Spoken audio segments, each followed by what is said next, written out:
Oke, untuk soal nomor 7, diketahui benda di depan diletakkan benda di depan lensa biconvex.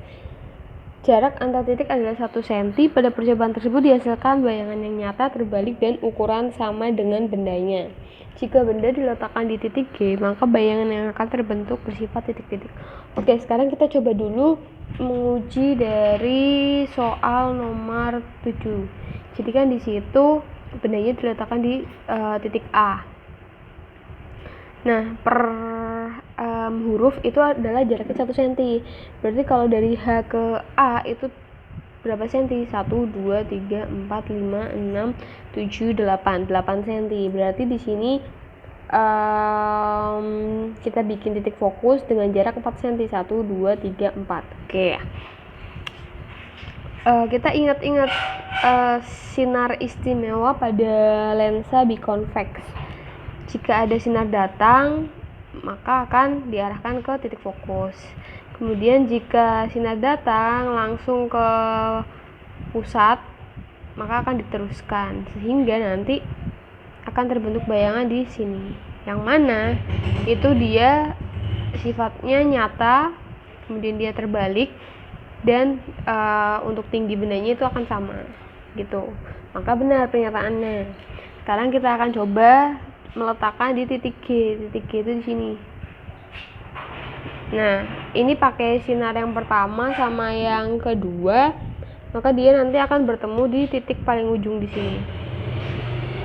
Berarti bayangannya itu adalah nyata, terbalik, dan diperbesar. Maka jawabannya adalah C. Kemudian untuk soal nomor 8,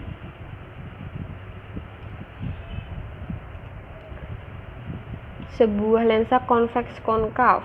Oke, kita punya nilai indeksnya 1,5 dan berada di udara. Ciri-ciri lensa konkav 12 cm dan konveks 6 cm.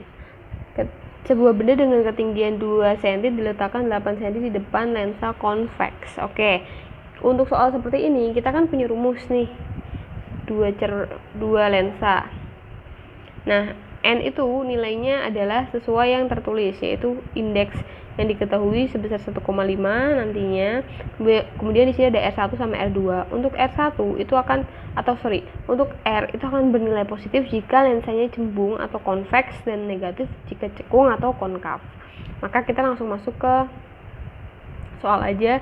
1/F sama dengan N yang kita ganti dengan 1,5, NM-nya itu 1 dikurangi 1 per. Nah, di sini R1-nya itu yang konkav, berarti minus 12 karena cekung. Kemudian R2-nya adalah 6. Setelah itu kita hitung, dapat fokusnya 24. Setelah itu kita masuk ke rumus 1/F sama dengan 1/S ditambah 1 per S aksen.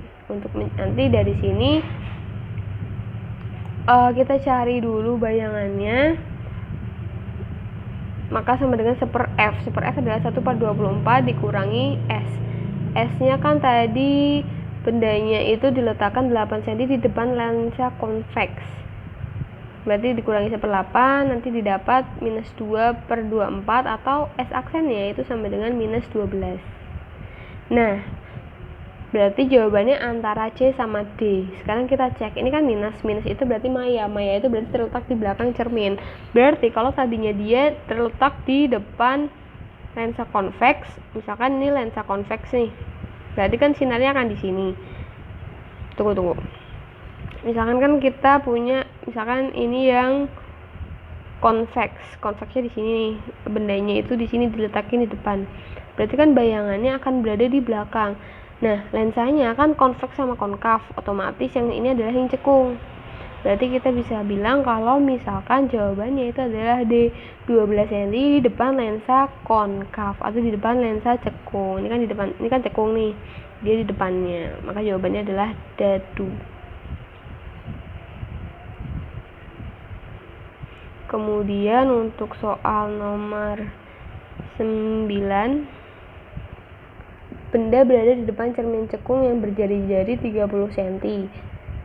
akan menghasilkan bayangan sebesar 5 kali, maka benda harus diletakkan di jarak titik-titik. Oke.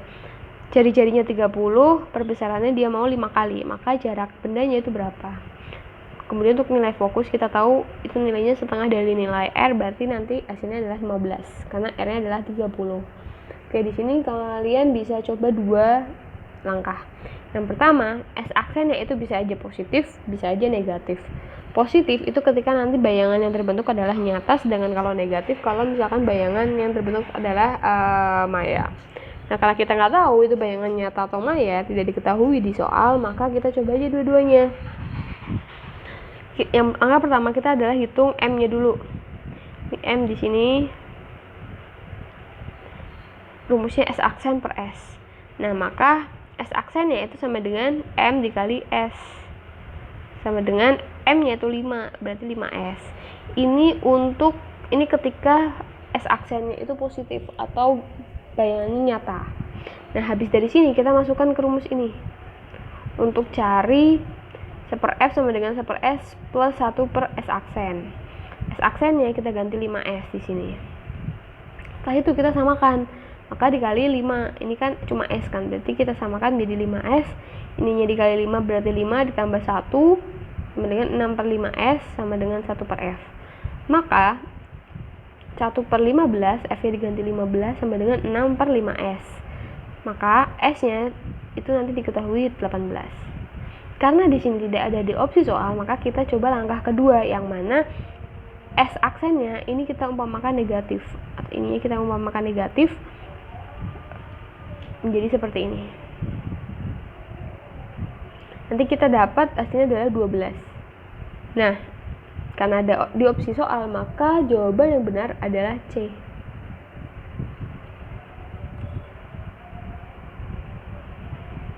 Kemudian untuk soal nomor 10, benda setinggi 9 cm memiliki bayangan setinggi 7,2. Ketika diletakkan 20 cm di depan lensa cembung, kekuatan lensa cembung sebesar titik-titik. Kita tahu hanya adalah 9, kemudian bayangannya adalah 7,2, diletakkan 20 cm di depan lensa cembung. Maka kekuatan lensa cembung atau dioptrinya berapa?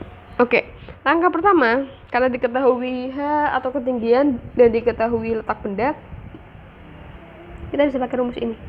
M sama dengan M, yang mana M yang pertama itu rumusnya H aksen per H, M kedua itu S aksen per S. Di sini kita cari S aksennya, nanti kita dapat H aksen adalah 7,2, H-nya adalah 9, S-nya itu 20, X aksen yang dicari, maka dapat S aksen sama dengan 16. Setelah dari sini kita masukkan ke rumus ini. Untuk cari F, S-nya adalah 20, S aksennya tadi 16. Kemudian kita samakan 20 sama 16 menjadi 80, berarti ini dikali 4, ini dikali 5. Maka F-nya adalah 80 per 9. Setelah itu masuk ke sini.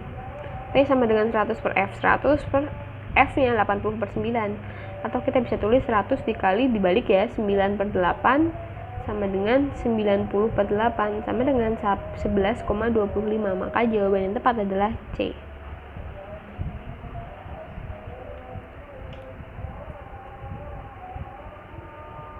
Kemudian untuk soal nomor 11, sebuah plastik terapung di permukaan air. Jika sebuah sinar ditembakkan dari udara ke plastik dengan sudut theta, pernyataan yang benar mengenai peristiwa tersebut adalah titik-titik. Oke, untuk C, D, E kita nggak tahu ya, karena kan tidak diketahui juga ciri-cirinya.